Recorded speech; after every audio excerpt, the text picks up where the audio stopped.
right there. Might as well. So hi everybody, I'm Bernadette. I run the Boston Area Real Estate Investors Association. Love doing rehab tours. That's kind of the only way that we meet with people nowadays. I got sick of the hotel meetings and the lights and stuff. So I want to give everybody the opportunity to say, hi, my name is, this is what I am looking to do. These are the people that I want to connect with really quickly. And you want to start? Yeah. Like, I'm I guess Christina. I'm here with my two business partners, and we're very in the beginning stages, but we're looking to like rehab and wholesale. Awesome. In this area or? Yes, in this area. Okay. South Shore area. South Shore area. Okay. Hi, my name is Jason Donovan. I'm buy and hold small multifamily. Just come and see what it's all about. Okay. Hi, I'm Steve for Efficient Buildings. I got some of my posse here with me. Stephanie and Erica. Oh, phew. Oh, okay. Girlfriend here, Cindy. We're a company that's, the main part of our business is, we're installation contractors. We've been doing that for the last 10 years.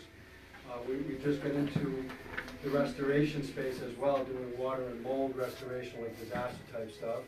And we're also kicking off this little realty division as a team as well. So that's what we've been doing.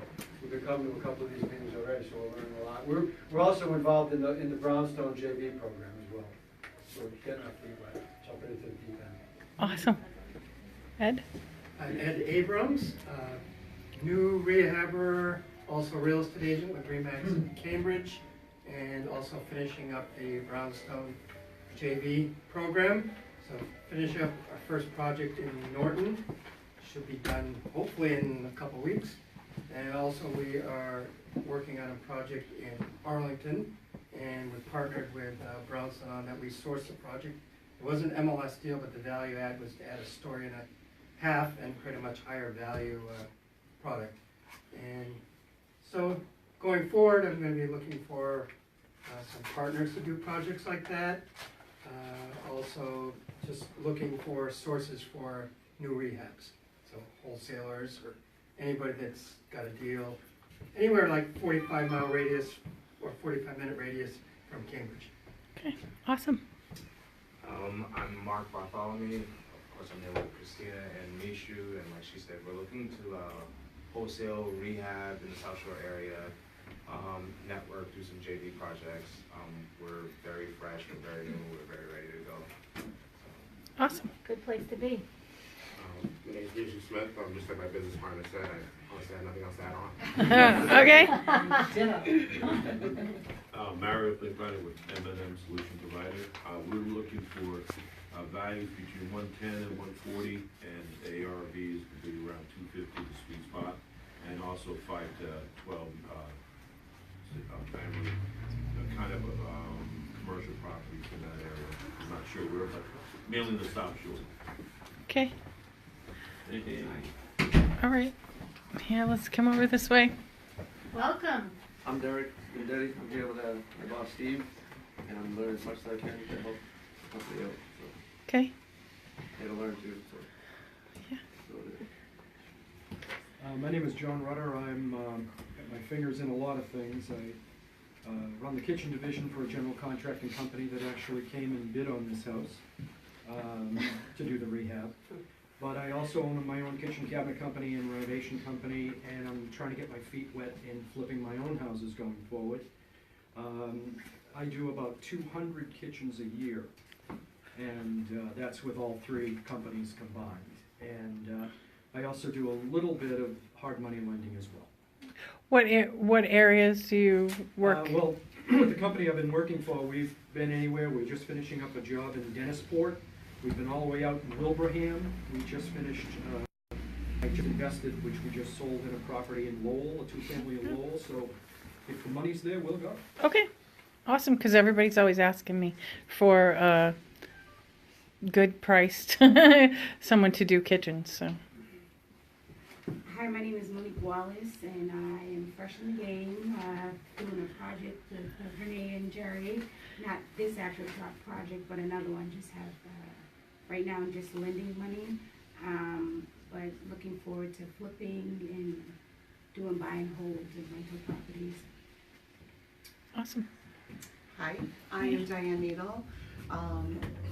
My past was in the legal industry, and I was a foreclosure auctioneer. In my 6th year as a realtor with Keller Williams out of Canton, my market is from Sharon all the way to Newton. I don't venture into the Arlington, Cambridge area. And at this point in my business, I do all residential. I'm very interested in bringing more value to my investment clients. I've had a few investors come and talk to me about investments, flipping, etc. So I think my interest is more in learning more about wholesaling. I don't have the capacity to rehab right now myself, but I'm more interested in finding properties for my clients.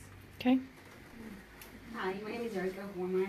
I'm here with Mr. White from Efficient Buildings. We just started the class with Brownstone, so we're looking getting our first deal to have our first flip. Okay, awesome. I'm Stephanie. I'm also with the Efficient Buildings crew. Okay. All right. Daniel? Late bloomer as usual. Parking galore out there. My name's Daniel Collins, Forecourt Properties, managing partner. Currently working on 3 projects, have 2 potentially coming on board, so always looking for money at the right number. And just open to anything. Hi, I'm Dave Matthews. I'm with Soundings Realty. I went through the Brownstone JV program, and very excited because I just won an auction on Hubsy today. Yay! Woo! Awesome. All right, so I don't know how to turn it around. I'm Bernadette, guys. I already introduced myself, and then I'm going to introduce Renee and Jerry Lima. How many times have people introduced you as a couple like this before? No, this is the first time. This is the first. Married couple. Awesome. Well, this is their house. I know they found it in an auction. They've got a ton of information to share with us. So take it away, guys. And I'm just going to back up. Well, maybe I'll just sit here. Yes, get comfy. Make yourself at home. Good. Hi guys, well I just want to thank Bernadette for hosting today, and I thank all you guys for coming and sharing this first project with Renee and I. And you know, we'll talk a little bit about our project, how we sourced the deal, the rehab process, kind of the do's and don'ts of what we kind of went through, and then we'll kind of like break it down, and hopefully we'll get to an end point where we're talking about the profit and kind of what we went through rehabbing this and some of the trials that we've gone through doing it. So how did we source the deal? So I'm going to kick it to Renee because she's the one who actually found the deal. So why don't you tell everybody how you found this deal? Team effort. We started out. How about we share? We started this crazy journey. No. So this year, we actually started our own company. So we've met quite a few of you actually in the past. But so some of you know our journey. We had partnered with Brownstone prior to starting our own official company to work on about at least 50 projects with them prior to starting the Lima team in 2018 this year. So we said, all right, we're going to do this as a new married couple, and we did it. We found 3 deals in a week and a half. Auctions is one of the main sources of us finding deals, which is why we're going to talk about auctions today. I know some people have questions, but we found this one at an online auction. So it was auction.com. You know, you can win them on auctions, but I saw it on auction.com. Jerry came over and took a look at it, told me what he thought the budget number was, and just went on there and bid. We won the bid, and we won another auction. I think, was that the same day? It was the same. Or the next day? I think we bought 2 in like we bought 3 in almost a week. A week and a half. Yeah. So then we realized we had to find money. So. Yeah, and I think with partnering, when we partnered with Brownstone, I was with Brownstone for about 4.5 years, and real good program that I went through with Chris and Kim, and I owe a lot of my success with them, and that's how I met my wife Renee, who's really looking for deals. But it's valuable to know that I partnered with them getting into this business because you don't know everything, and what happened was I really learned a lot getting into the business, and then once we got on our own, there's a whole nother level of learning the business. The money part, the back end part, the administrative part, which Renee's been doing an outstanding job with all that. And even though, we like to be out in the field, Renee's really kind of sacrificed her time to really put the structure in place for our business. So it's been somewhat of a struggle moving forward and transitioning from Brownstone to our own company, but I think it's going to be rewarding down the road. And this is one of the first deals we did find and that we rehab.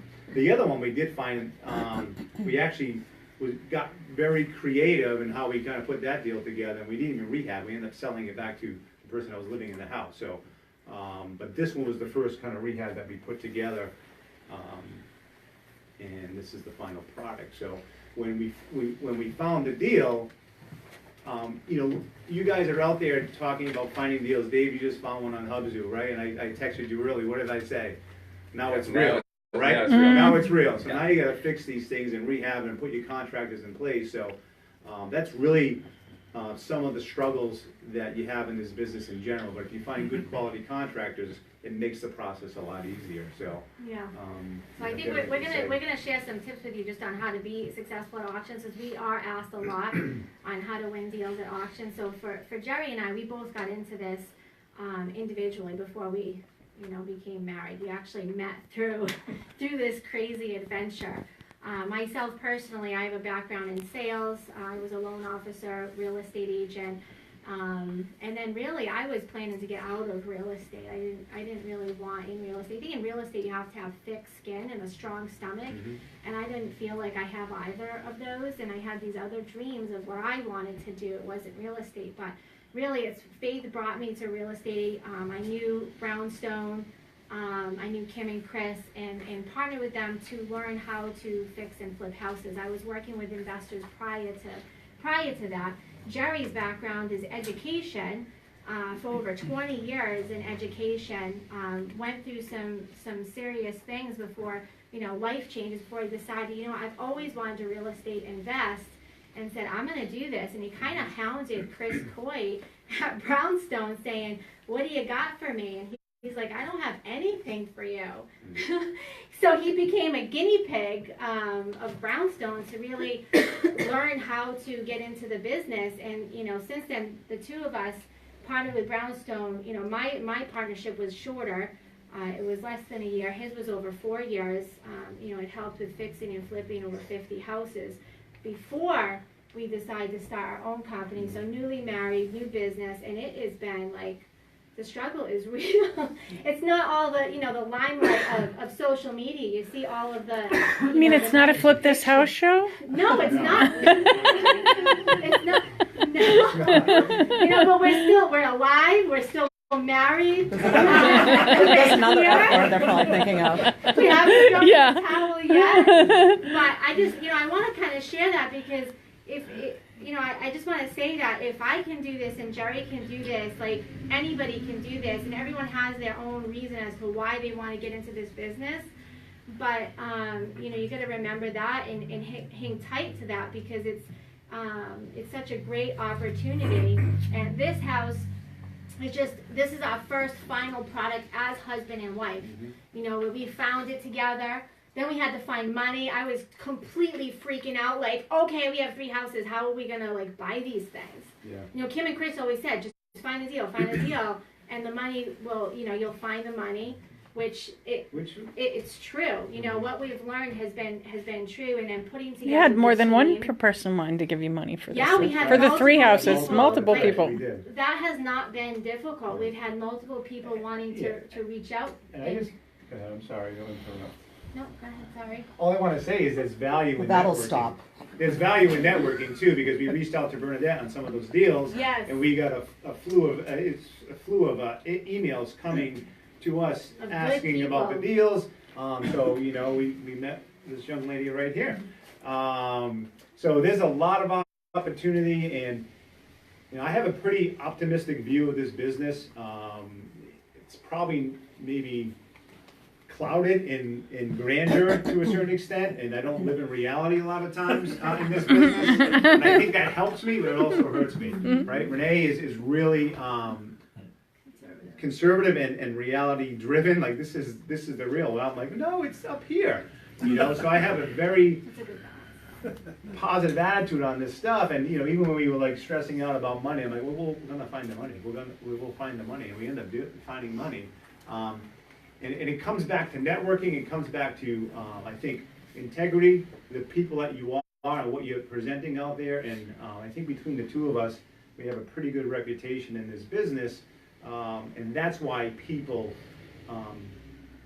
want to help us, right? And we want to help other people too. So it's really a people business at first, and then the rehab comes second, I think, and all this stuff. Because you know, we struggle with how do we then build this business in a way that we can help other people, right? Because I think for me and for Renee, we want to be servants of other people too. And you know, I think Zig Ziglar has a great quote about, you help enough people get what they want, you'll get what you need as well. I firmly believe that too. So this is a business where I don't even view it as competition. I view it as a way to help other people be successful, because it all comes back in the end. It really does. And I've met some great people over the years, and so has Renee. And you know, I'm just pretty grateful and thankful for being in this position right now. Yeah, that's awesome. I know that Renee has some books and stuff over there, but a good book for people to write down that kind of goes along with your philosophy. It's called The Go-Giver. I can't remember who the author is right now, but it's called The Go-Giver, and it's really about that service attitude. And when you serve people naturally, they're going to serve you. And you know, I don't serve just to get something back. No. It's just one of those, it's just one of those things. It just happens because. No, but it's a good point to bring up, because it really is a people business. Absolutely. I mean, the product is the house, but it really is a people business. And I stand back, for me, my personal experience, Chris Coit really giving me an opportunity to be that guy to do little and everything in that business, to learn. So he gave me an opportunity when there really wasn't an opportunity in his company. Including picking up pay. That's right. You know, and what helped me and what served me well was I didn't question anything. He wanted something done, I was more than willing to do it, because I had a thirst to learn this business. So I think. But it's a great point, because how many times do we hear? I'm sure you know you've gone to other meetings and you're wondering, for some of you, you're wondering about just getting started, and they've suggested helping, you know, finding successful investors in the area and helping them, you know, with something that you're already good at, offering your help to them. And just really becoming, you know, allowing them to become a mentor while you offer them, you know, free service. Jerry was willing to do anything and everything. As a, you know, a grown man, this isn't a child saying, oh, you know, 18 years old out of school saying, can I do something? You know, you're like, just give me something, anything. Yeah, it just shows me that being humbled and not having all the answers, that you can be successful in this business. Because even at this point in our careers and doing this together, there's so many unanswered questions in this business. I don't have the answers. I know Renee doesn't have the answers, but together we're trying to figure this out as a team and as a married couple. And we're learning along the way, and it's been a great education with Brownstone, and then really transitioning to really trying to figure out our niche in this market and what we want to do. And it just opens up so many more doors for us. And, it's kind of been a blessing, so we're grateful. You want to talk about this project? Sure. I was just going to segue into that. So we'll talk just a couple minutes about this particular project, then we'll talk about auctions, and if you guys have any questions, we'll answer any questions that you have at the end. So this particular project, we purchased it for $115. Our original budget was $60. We went a little bit over that. We're at about $70 now, as you'll find, or you already have found. Sometimes you come across things that you weren't anticipating that you needed to do. The house was in really good condition as far as what it looked like prior to coming in. So they're either in good, fair, or poor condition. I would say it was in fair condition. And with that being said, fair condition, you're looking at, you know, $60,000, $70,000 budget. It needed to be updated. So I'm sorry we don't have any before pictures. If anybody wants before pictures, we'd be happy to share them. Just shoot us an email and we'll send them over to you. This room looked exactly the way it is. The biggest change was the kitchen, the bathroom, and upstairs. So if you haven't had a chance to walk through, feel free to walk through afterwards. But the kitchen was actually in the bathroom. And we're like, oh, this isn't going to work. So when when we make decisions on changes, we focus on what the end buyer is going to want. I really had to learn, as someone who loves decorating and design and art, I had to learn that this is not my house, and we're not fixing it for us, we're fixing it, you know, for the end buyer, and we just want to put a good quality product out there at a budget. So we did put in a brand new kitchen, brand new bathroom. The house has been painted throughout, updated electrical, plumbing. The heating system was good, so we just had to have them kick it on. We did brand new roof, painted the exterior. We addressed some areas in the garage. The upstairs had 3 bedrooms. If you've been upstairs, you can see it's a little bit tight up there. So we had to decide what we want to do with the framing, and we did some reframing to make 2 decent sized rooms and added a closet to try to make the most use of the space here. The basement, it was in pretty condition, so we just had to, you know, paint the basement. We really didn't do too much there, and there's a workspace that we addressed some minor issues there. So it wasn't too big of a project, but still, I mean, today's end buyer, they want things that are updated. So we still ended up spending, you know, a significant amount on the project. After all said and done, between money costs, holding costs, etc., we're looking at about a $40K profit on this particular project. So we try to get in with, you know, $40,000, $50,000 profit, and that's after everything is said and done. Sometimes you'll hear that there's an $80,000 profit, but you know, they're not including all of the additional expenses. So that's really, you have anything else to share about the project? As far as the $40,000 profit, just so you guys know that are getting into this business, those $80,000 profits, then they're not always there. So I equate it to baseball, getting up to the plate, and an average, like a Major League Baseball has a player has an average swinging the bat. If he's batting .350, he's probably doing a really good job in the major leagues, right? So the way I view this business and the way we review this business is every deal, if we're, you know, searching for $50,000 deals, that's kind of a good mark to be in, knowing that there's uncertainty in the rehab. That may cost you a little bit more money, so that profit may be a little bit less in the end. And the other thing we realized, once you get into a project, let's say the windows were okay, right? You do everything else in this house, and then the end product, you have buyers coming in and say, why didn't you do the windows? Right? Everything looks great, but the windows are old.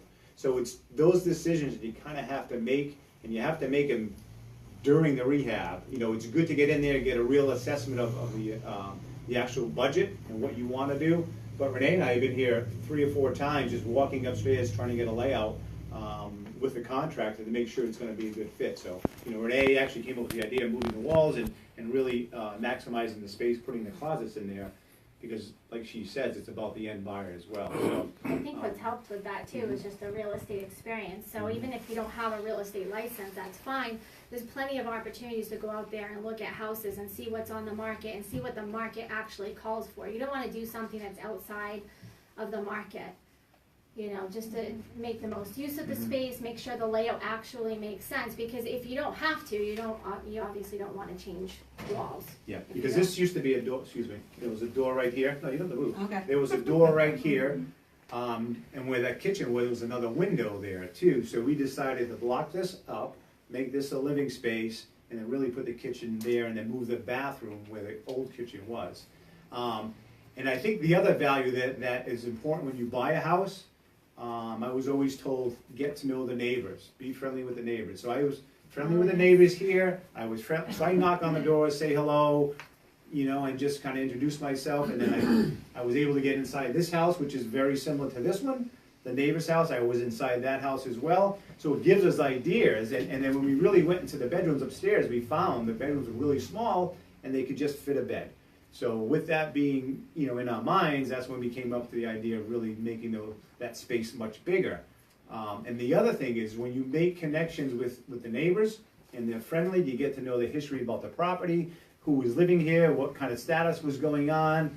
There's a lot of information that neighbors are willing to, you know, give to you guys when you're buying these houses.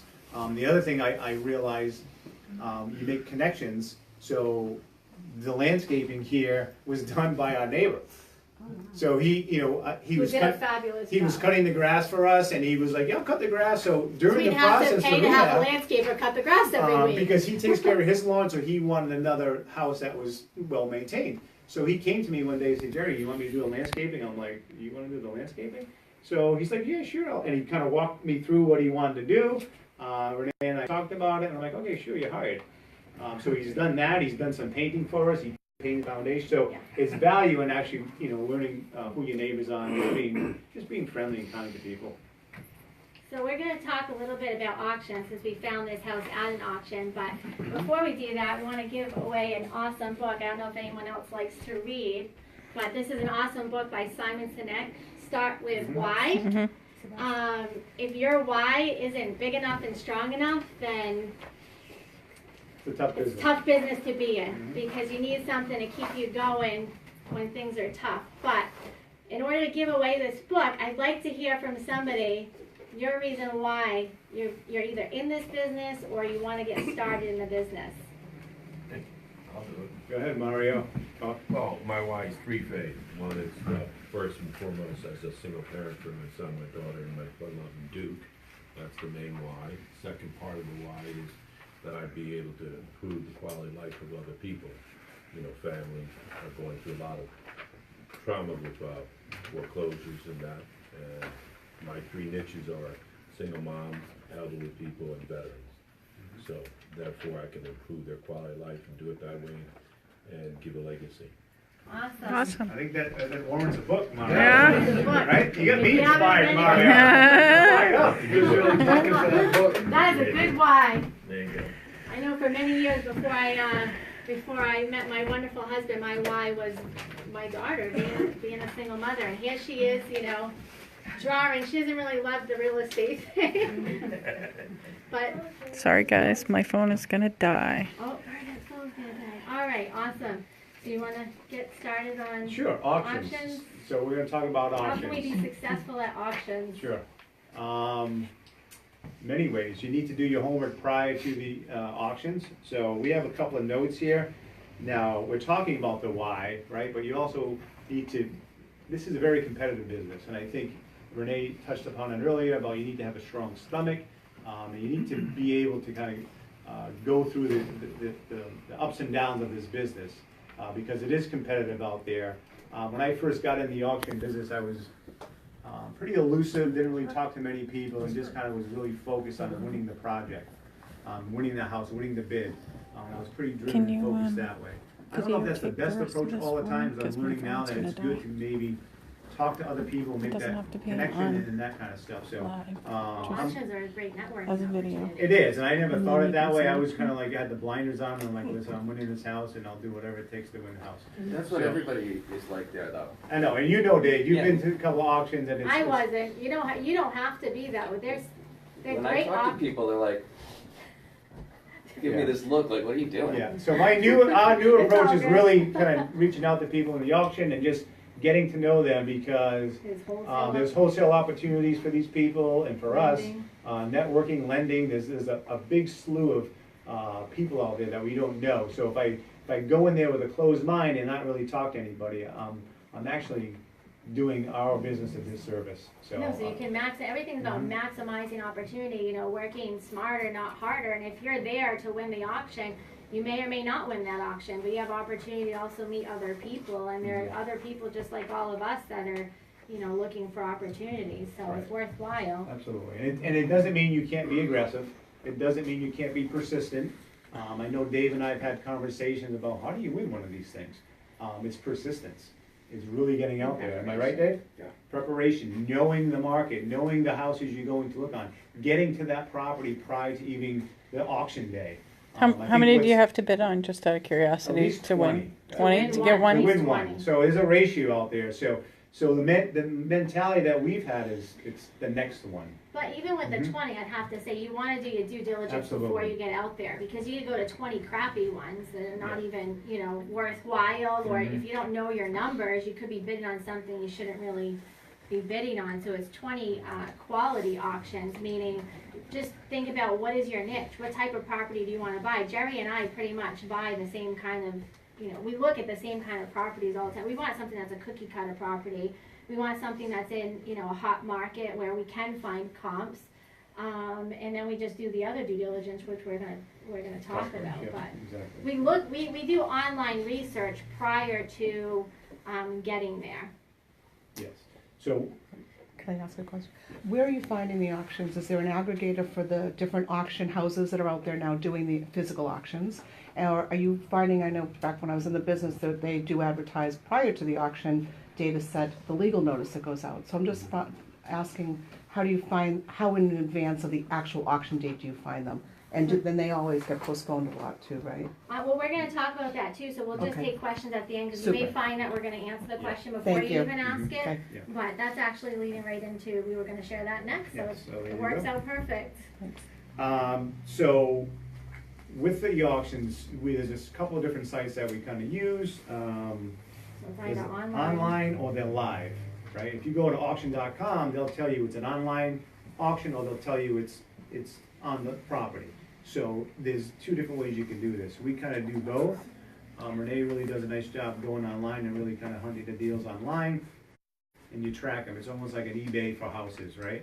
And there's people bidding on it, and you gotta watch it because it goes off, and it's comes on, it goes off. So So online auctions are yeah, speaking the about that, most if you- common are just auction.com and Hubsu. It can be frustrating, you know, Jerry and I, we work well together because we're a team. He's out in the trenches, I'm more doing the stuff at home, whether it's administrative bookkeeping, marketing, the retail kind of side of things, anything that's, you know, it entails online type of stuff. So I'll look at the online auctions, and we still do due diligence for that to find out anything that may be outstanding against the property, but really it's tracking it. So we'll look online and figure out which properties we even want to track, and then you just have to be persistent, because they'll go on, they go off, they go on, they go off. And with the live auctions, it's the same thing. They go on, they go off, they cancel, they postpone. You know, you have to be very persistent.